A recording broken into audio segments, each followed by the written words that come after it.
Good morning, peeps. All right, let's crack on with this straight away. I didn't film yesterday, so there should be a bunch of new news for us to discuss. All right, Tony Bellew gives NGANNOU zero chance to beat White in boxing. Yeah, I agree with that. I do.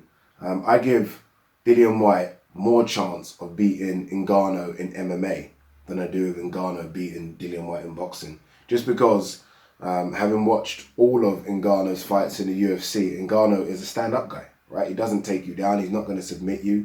There is no wrestling background. He's going to stand up. And so it's going to be literally some kicks and some punches. We know Dillian Whyte can punch. We know Dillian Whyte has a kickboxing background. I'm not saying Dillian Whyte can beat NGANNOU, by the way. I'm just trying to say I give Dillian Whyte more chance in MMA than I give NGANNOU in boxing. That being said, we know NGANNOU has sparred sort of top-ranked boxers, and it looks like he's handled himself well. I think Sam Jones has come out recently, the manager of Joe Joyce, and said that NGANNOU can box. Obviously, there's that picture of NGANNOU and Joe Joyce together. NGANNOU is a big lump as well. I mean, this is the guy that has to cut to make 265 pounds. That's the heavyweight weight limit in UFC, for those that don't know. And it's not like there's any fat on him, right? I mean, this guy is solid and he can hit. But boxing is boxing. I just think Dillian Whyte is, what is he, the 4th or 5th best heavyweight in the world? There is no way a guy that's had very, very, very little boxing experience is coming over and beating the 5th best heavyweight. That being said, I'm kind of contradicting myself here. If he lands clean,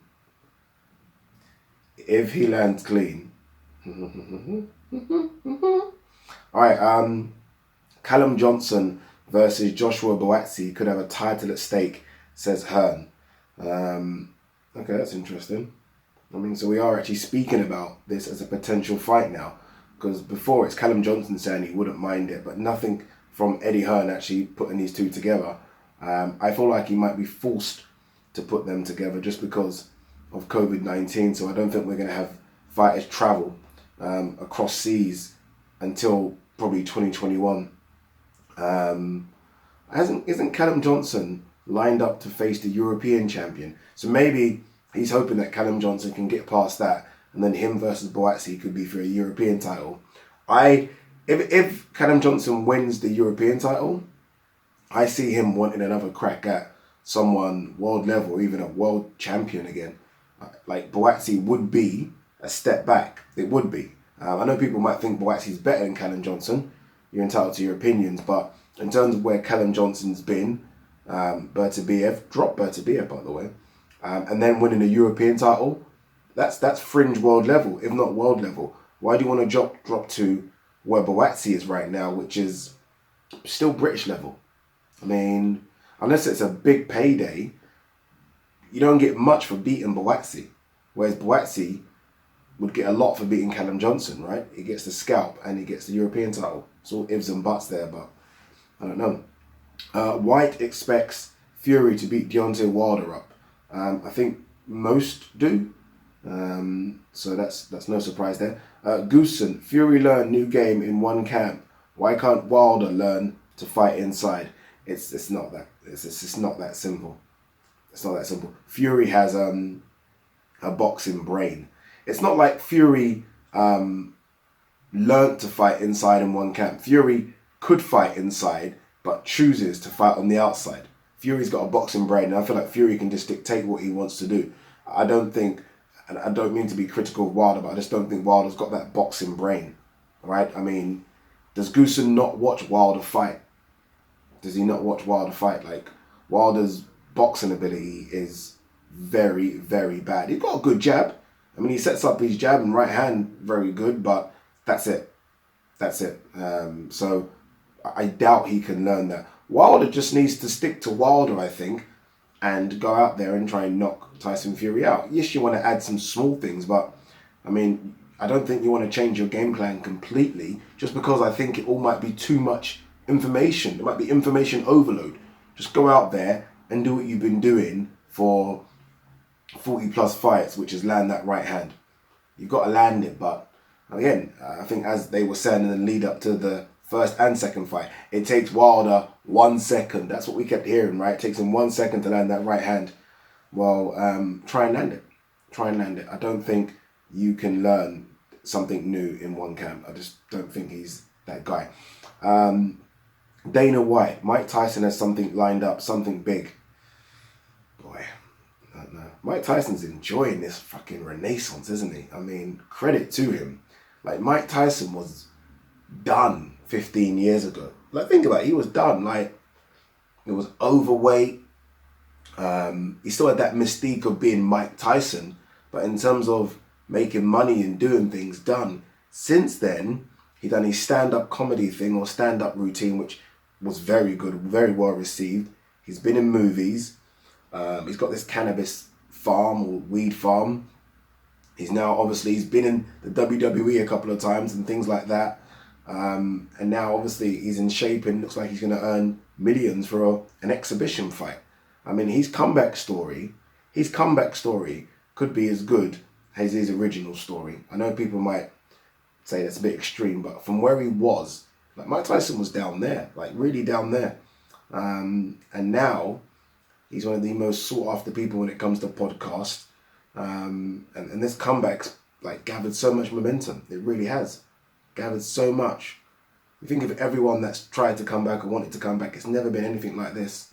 And some of the figures we're hearing, like BKFC, $20 million. Fucking hell, $20 million. It's going to be way more than that, by the way, but it's crazy. What's this? Jermall Charlo named as suspect in aggravated assault case, but no arrests made. I'm not going to jump to conclusions. I'm not going to open the story and read the story, but sometimes you just have to connect the dots. By the way, Jermall Charlo's the middleweight. It took me ages to realise that, by the way. I always kept on getting mixed up that Jermall Charlo's the 154 pound, Jermall was the 160. I don't know. You know what it is?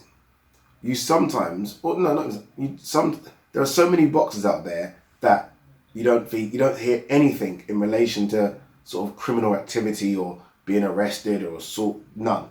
There are some, and people might call it bad luck, and that are just, their names are just always fucking linked. Like, just sort it out, man. Sort it out, please. Jermall Charlo, you're a good boxer. You're unbeaten. Like, just sort it out. Again, I'm not going to jump to conclusions because I've not read the full story, but I mean, am I surprised? No. Jessie Vargas, Liam Smith fight is one I am definitely interested in.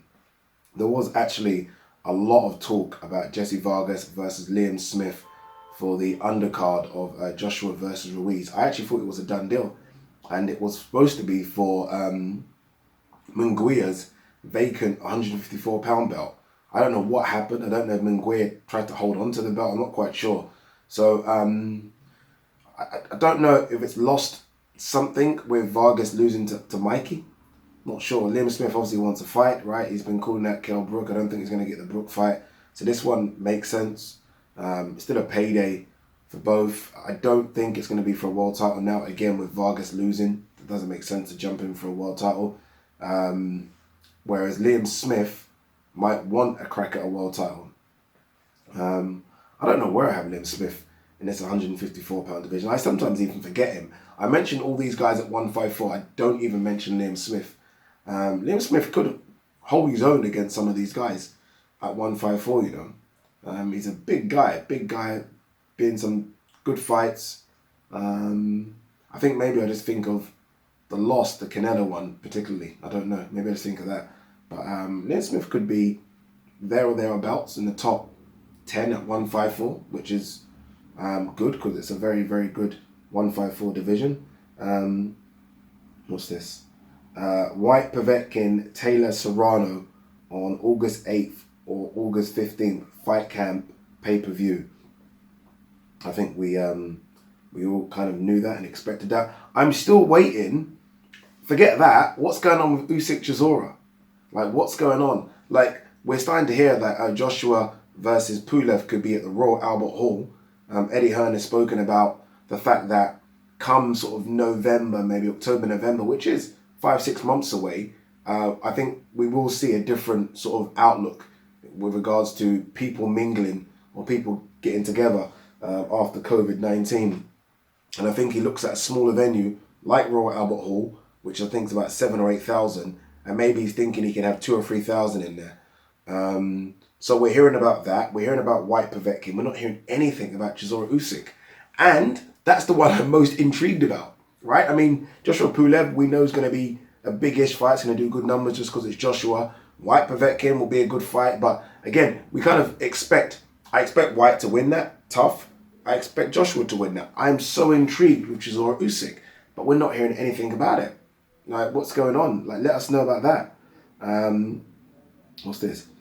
Sean Porter, I don't know if Crawford fight makes sense right now. Oh, here we go. Here we go. Let's go backwards now. A couple of days ago, your dad was saying, this is the fight. This is the fight we want. Now it's like, I don't know if it makes sense right now. And people wonder why I say these guys are ducking Crawford. People are like, Ade, calm down, they're not ducking. Well, talk to me then. Why does Crawford not make sense right now? Why does not fighting a guy that most people consider, the best 147 pounder who's got a world title, why does that not make sense? Yeah, that you should even be lucky to get an opportunity coming off a loss to fight Crawford, right? How can fighting a world champion not make sense right now? We're trying to build yourself back up. Like, it's not like Sean Porter's coming off a knockout loss, right? So you want to go in there against maybe a bit of a top 20 guy just to kind of, I don't know, just to kind of try out some new things or whatever. No, it was a good fight. It was a competitive fight. Now go in there against Terence Crawford. I don't know. By the way, Sean Porter's been in some fights, you know. You know, like, when you look at, well, I do anyway, when I think about Kell Brook, and I think, oh, Kell, man. When I think of Sean Porter, I think that Kell beat Sean Porter. You should think of Sean Porter's been in there with. So Sean Porter's been in with Errol, Keith, Danny Garcia, Kell, Ugas. Who else has he been in there with? Devin Alexander, Paulie. Can't think who else, but it's been like, I mean, that's 7 sort of known names already. Just a very decent career, and there's still more. There's still more to come as well. Saunders, I'm very confident I will stop Andrade because of his style.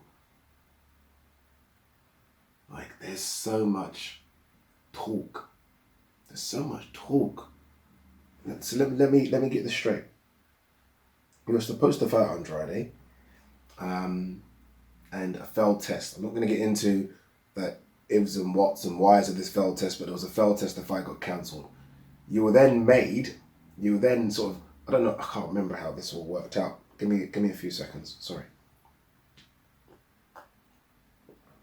I'm pretty sure he was either made mandatory to face Andrade again, or Andrade was mandatory to face him. I don't know. I can't remember.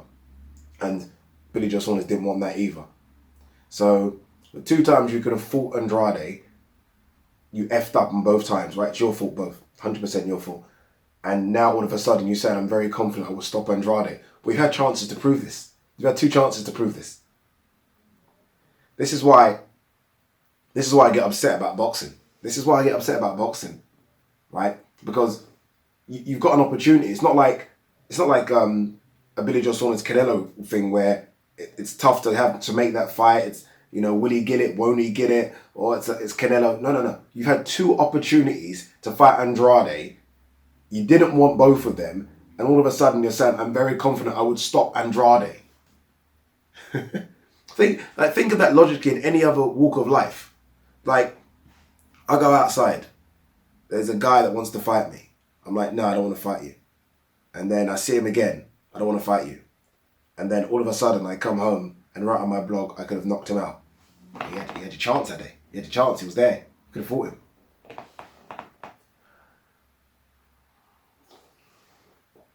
I don't know. What else have we got? Anything else? Frank Warren backs Charlie Edwards to win another world title. Ain't happening. No, seriously, ain't happening. To be fair, he won a world title, right? He's achieved. He won the WBC belt. He actually fought I don't know if you guys remember, I think it was his 8th fight for the IBF as well. It's just not that he's not a good fighter, because he is. I think Charlie Edwards is a good fighter. It's just that these guys that fly and super fly, and even if he wants to go up another weight class, they're just so good. It's a shit hot division. Like, honestly, think people thought Chocolatito was done. Like, at the highest level, people were saying he's done. We saw what he done to unbeaten Cal fight. Like, literally, the Cal winner out. You see what he done. That's what, you know, and they were saying Chocolatito is done. So, think about that. If they're saying Chocolatito was done, who they think, like, imagine what Estrada's like. And that's the kind of the divisions that Charlie just wants to float about in. Mate. And that kid that he fought, that Martinez kid, look at him. Like, he's almost come from nowhere. Like, I didn't even know about him, I can't lie, until he beat up Andrew Selby. And I was like, who the fuck's this kid? Then he came over, and let's be honest, I know that the punch was after the, what was it, after the knockdown or something, but he was on his way to beating up Charlie Edwards. On his way. That's what's around. And I didn't even know of him. So, yeah. What else we got? Anything else before we wrap up? Have I missed anything? I feel like I might have missed some stuff. Luis Ortiz. Oh, that's last bits. Luis Ortiz, I just need a name and date. I'll even go against Mike Tyson. You've had your chance. You've had your chance, Luis Ortiz. I mean, I've been singing your praises forever, and I can't sing them no more. You've had 2 chances that some might say you didn't even deserve against Deontay Wilder. I think the first fight, you were that close to winning. You had your chance. I think it's up now. If anything, I do like the Luis Ortiz-Andy Ruiz fight. But I think, I don't know. You know, the funny thing is, even in the second fight against Deontay Wilder, he was winning every single part of that fight, and then he got caught. Then he got caught by that big right hand. I don't know. I don't know about Luis Ortiz anymore. I've stopped saying things like he's a top 5 or 6 guy. I've stopped, people. It took me a while, but I've stopped.